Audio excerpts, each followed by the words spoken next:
Amarjit asked me to just speak about, given the nature of the event today, just asked me to speak about the role of consciousness in in health practice. So just to share, because I've written it down. So across cultures and centuries, one truth that echoes again and again is that beneath the visible symptoms of the body, beneath the turbulence of the mind, there flows a subtle but vital current, life force energy.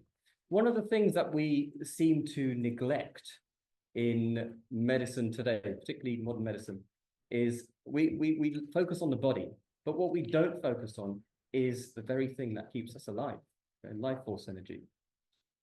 So some call it prana, others chi or ki or vital force. But whatever the name, this energy is not metaphorical, it's experiential. It is the silent architect of our vitality, and when disrupted, the beginning of disease, that is, dis-ease. Human beings have long known that illness can arise from many sources, physical, emotional, and energetic. For some time now, much of our attention was placed on the physical. But today, we're widening the lens, recognizing once again the profound role that consciousness plays in the healing process. Because consciousness influences how we carry pain, how we respond to treatment, how we repair, and ultimately how we return to wholeness, it must be recognized as an active force in the healing process. In many cases, illness reflects a deeper misalignment between thought, emotion, and embodiment. And when we begin to restore that alignment, we don't just treat the disease, we awaken the body's capacity to heal. This is where consciousness-based healing offers a profound paradigm. So whether it's Ayurveda, harmonizing the doshas through food, mantra, and breath, along with meditation, acupuncture, that is restoring the flow of ki through the body's meridians, or Reiki, channeling universal energy through touch and intention, or mindfulness-based therapies, gently releasing stored trauma from the nervous system. Each of these systems point to the same insight, that healing begins the moment we meet our inner blockages with conscious awareness, when presence meets blockage, and when our system reconnects with its natural rhythm and intelligence. We're not just treating symptoms, we're restoring coherence between mind, body, and consciousness. As practitioners, this calls us to a new kind of responsibility, not only to intervene, but to listen, not only to treat, but to awaken. Healing is not imposed from the outside, it's activated from within. And the field of consciousness is not simply the backdrop to health, it's its very source, the force that makes healing possible. With this said, I'd like to finish off with a verse from chapter 2, verse 5 of the Prashna Upanishad. Prana evahayur yada yurasmin sharire te naitat pratitishtati prano hyayu. Prana, or life force, alone is indeed life. Whatever life there is in the body, by that prana, this body stands firm. Prana is truly life. So when we have alternate systems of medicine, one of my colleagues today was saying that she said, I'm a scientist. So although she's about to deliver her first baby and she's using alternate therapy, she said, I'm a scientist, so I don't really know, I don't know if I rely on these things. And I said, well, look, isn't it down to if it works? And a lot of these traditional systems really do hone in on the root of the problem at the level of consciousness. You can, I'll finish off with this. We can experiment this now with an immediate thought experiment. If I asked you to think of something, I'll lift your spirit up in a minute, don't worry. But if I ask you to think of something negative or very kind of unfortunate in your life, just to ponder on that for a moment, if I may ask you to. Notice and observe your vitality. Notice and observe. You can do this in your own time. Your presence of being. It comes down. For the moment, I ask you to think of something exciting or something amazing that you've experienced in life. Take yourself back to an amazing memory. Your life force energy comes back and you feel alive. That's what it's through that the healing takes place. Okay? And an amazing little thing to reinforce that is you put your hand on your heart when you feel that and say, I love feeling that presence, and you'll feel it amplified.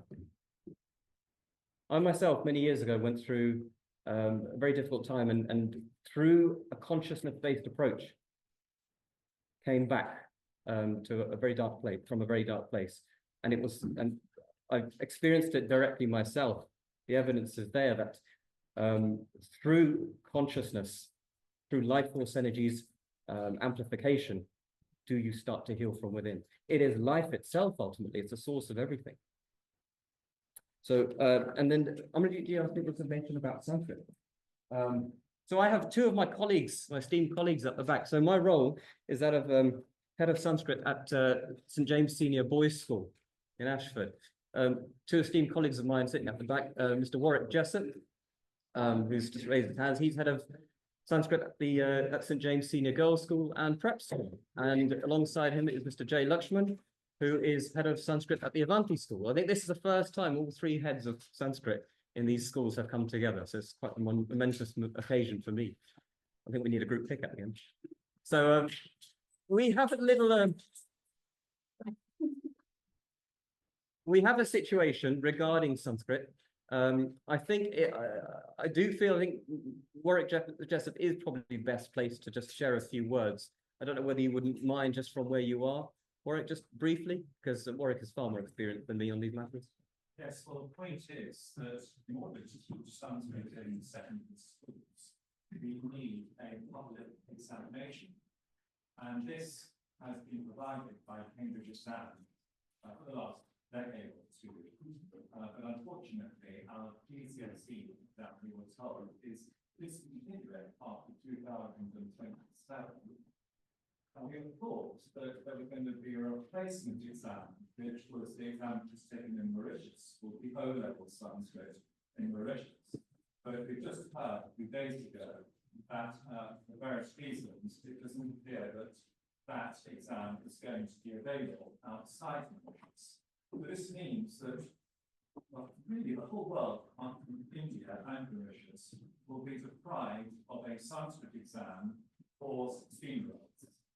And this is quite a serious situation because Sanskrit is something which can benefit peoples from all nations, all backgrounds, and now it seems to be the case after 2027 that such an exam might be available outside India and Mauritius.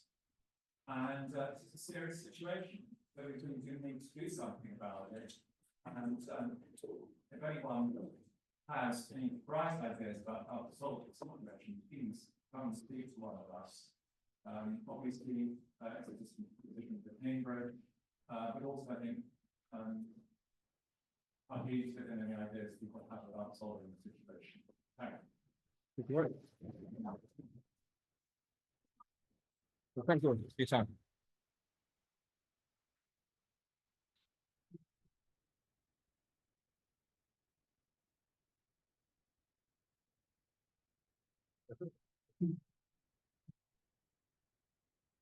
Can you sit closer, yeah?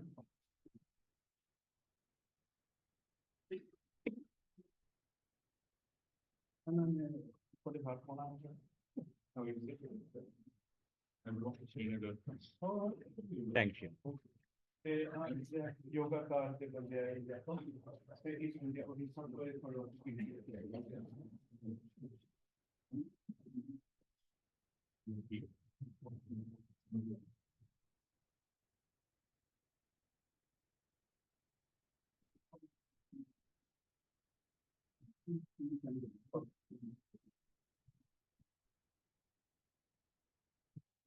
So Rishi, thank you so much. And I do really hope that what Rishi was saying about Sanskrit is something that, you know, especially the parliamentary community needs to take that on board and really help an allying like going, dead. What's the word in English? That, so they can help resurrect, Sanskrit to its full, glory and nature. So thank you so much for coming here this evening, and wonderful to see you, Rishi, after so long. Thank you.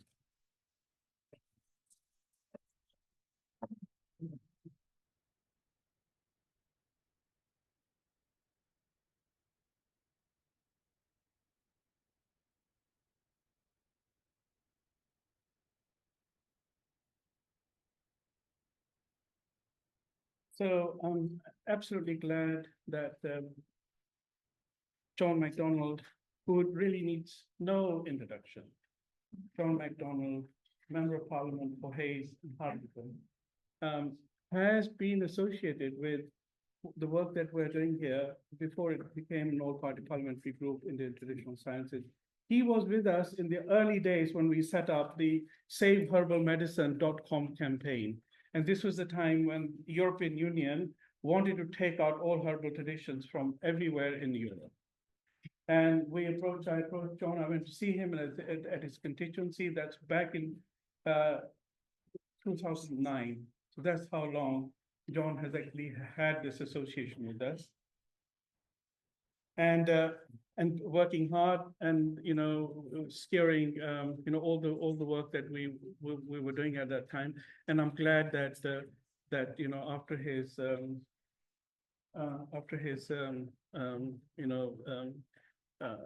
office in the previous opposition with Labour, that he has a little bit more time and that he can devote that time to what we're all doing here.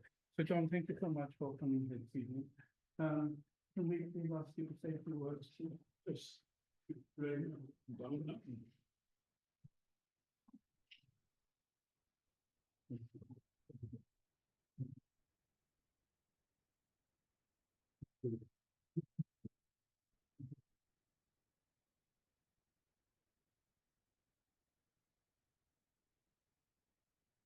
Thank you.